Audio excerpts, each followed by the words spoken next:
कल शरद पूर्णिमा का महापर्व है, ऐसे में शरद पूर्णिमा पर इस बार क्या कुछ खास रहने वाला है, कैसे शरद पूर्णिमा पर सेलिब्रेशन किया जाएगा और क्या शुभ मुहूर्त है, इसको जानने के लिए मेरे साथ आज मौजूद है पंडित दिनेश शास्त्री सर। मैं जानना चाहूंगी, कल शरद पूर्णिमा का पर्व है, क्या कुछ खास विशेष योग संयोग इस दिन बन रहे हैं और ये क्यों बेहद खास मानी जाती है? पहले तो सभी दर्शकों को मैं शरद पूर्णिमा की हार्दिक शुभकामनाएं देता हूं और मैं आपसे ये बताना चाहता हूं कि हमारे यहाँ पर एक साल में पूरे वर्ष में 12 पूर्णिमाएं आती है और अधिक मास को जोड़ करके 13 पूर्णिमाओं का हमारे यहाँ संयोग होता है। लेकिन आश्विन पूर्णिमा जो कि एक महत्वपूर्ण पूर्णिमा है, इसको पूरा भारत और पूरा विश्व शरद पूर्णिमा के नाम से जानता है। यह पूर्णिमा इसलिए एक महत्वपूर्ण है क्योंकि वर्षा के बाद में शरद ऋतु का आगमन हो जाता है और शरद सर्दी को बोलते हैं और चंद्रमा शीतलता प्रदान करता है और शीतलता के साथ साथ चंद्रमा की किरणों में एक ऐसी अमृतमय वृष्टि है जिसके कारण चंद्रमा अपने दिव्य स्वरूप से पूरी पृथ्वी को आप्लावित कर देता है, मनमोहित कर देता है। आपने जैसा सुना होगा कि पूर्णिमा के दिन समुद्र में लहरें ऊपर की ओर उठने लगती है। तो आश्विन की पूर्णिमा का विशेष महत्व यह है कि हमारी जब पृथ्वी सूर्य के चक्कर लगाती है और ये चक्कर जब आपको शायद बिल्कुल जानकारी में होगा कि ये गोल नहीं है, बिल्कुल राउंड नहीं है, ये वलयाकार है। अंडाकार एक वलय होता है जिसमें पृथ्वी चक्कर लगाती है और वलयाकार चक्र में ही चंद्रमा पृथ्वी के चक्कर लगाता है।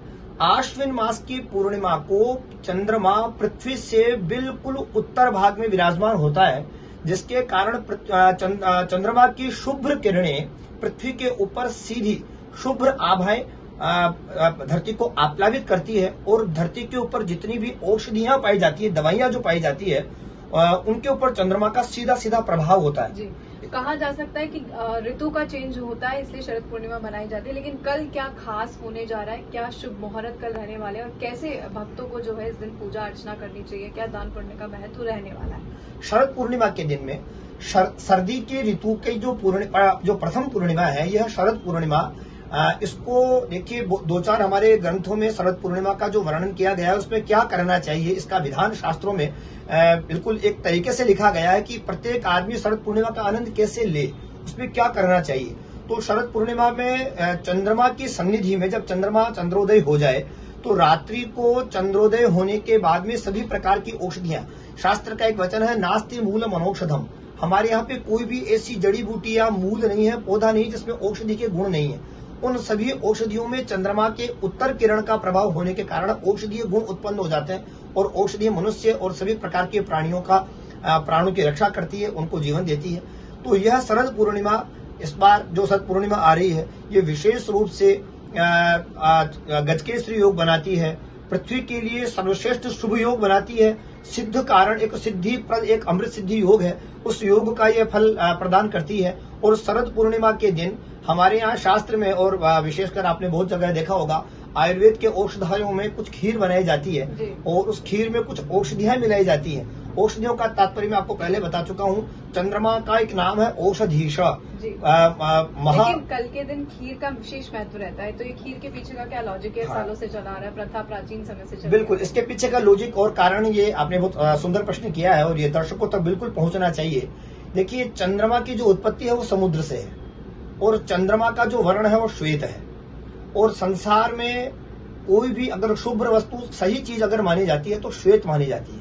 संसार की सबसे पवित्र कोई चीज है तो वह है दूध।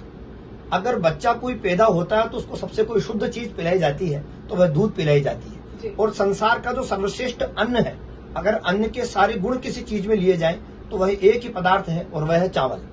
देखिए, दोनों शुद्ध चीजों को मिलाने से, चावल और दूध, इन दोनों को मिलाने से एक पदार्थ का निर्माण होता है जिसको संस्कृत में तस्मई बोलते हैं, पायस बोलते हैं और देसी भाषा में उसको खीर बोलते हैं।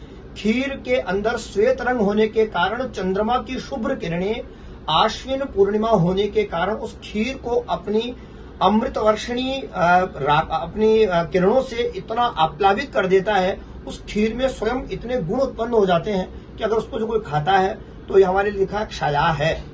किसी की भी टीबी अगर होती है, अस्थमा अगर होता है, सांस की बीमारी होती है, फेफड़ों लंग्स से संबंधित कोई प्रॉब्लम होती है, वह उस खीर को खाने से स्वतः ही निवृत्त हो जाती है, नष्ट हो जाती है। इसलिए संसार के सबसे पवित्र खीर के भोग के लिए लिखा है कि चंद्रमा की किरणों में खीर को बना के रखना चाहिए। जब वह शीतल हो जाए तो प्रातः काल उस खीर को खाने से क्षय रोग, टीबी रोग नष्ट होते हैं और भगवती लक्ष्मी की कृपा प्राप्ति भी हमें होती है। शुभ मुहूर्त क्या रहने वाला है? कल के दिन कैसे पूजा अर्चना की जाएगी और क्या कल के दिन दान पुण्य का भी महत्व माना जाता है? हमारे यहाँ पर्व को लेकर अमावस्या और पूर्णिमा और अष्टमी यह 3 तिथियां पर्व तिथियां मानी जाती है। पूर्णिमा को लेकर हमारे यहाँ पर बहुत बड़ा विस्तार है और बहुत बड़े दान का जिक्र है। लिखा है कि जब पूर्णिमा तिथि हो और चंद्रमा अपने पूर्ण रंग में हो, आकाश में निर्मल हो, तो जिन जिन व्यक्तियों के चंद्रमा कुंडली से खराब हो या जिन व्यक्तियों को मानसिक बीमारी हो, निर्णय लेने में कोई कमी हो रही हो, डिसीजन नहीं पावर अच्छा जा रहा हो, कोई एडवाइस अच्छी नहीं दे रहा हो या कोई शुभ सूचना नहीं मिल रही हो या जिन व्यक्तियों के विवाह नहीं हो रहे हो, उन लोगों को भी चंद्रमा के लिए दान करना चाहिए। और चंद्रमा के दान में सफेद वस्तुओं का ही दान है, क्योंकि सफेद वस्तुओं के ऊपर चंद्रमा का अधिकार है। अतः दूध का, चावल का, सफेद वस्त्र का, मिश्री का, चांदी का या किसी भी सफेद पदार्थ का चंद्रोदय होने के बाद में दान करना चाहिए और यह दान सीधा चंद्रमा के संबंधित होता है। अतः जो व्यक्ति चंद्रमा को प्रसन्न करने के लिए यह दान करता है, कुंडली में अगर कोई चंद्रमा का दोष है, रोग है, तो तुरंत निवृत्त हो जाता है और चंद्रमा की प्राप्ति उसे अवश्य होती है। जी देखिए, पंडित दिनेश शास्त्री मेरे साथ मौजूद थे। उन्होंने बताया कि शरद पूर्णिमा इसलिए मनाई जाती है क्योंकि ऋतुओं में चेंज होता है और कल से यानी कि कहा जा सकता है कि शरद ऋतु शुरू हो जाएगी। लेकिन ऐसे में अगर कल हम खीर का सेवन करते हैं तो उससे सारी बीमारियां, जो बड़ी बड़ी बीमारियां पंडित जी ने बताई कि मानसिक रोग दूर हो जाता है, अस्थमा, लंग्स की बीमारियां भी उस खीर को खाने से दूर हो जाती है। कैमरामैन अविनाश के साथ महिमा जैन, न्यूज़ 18।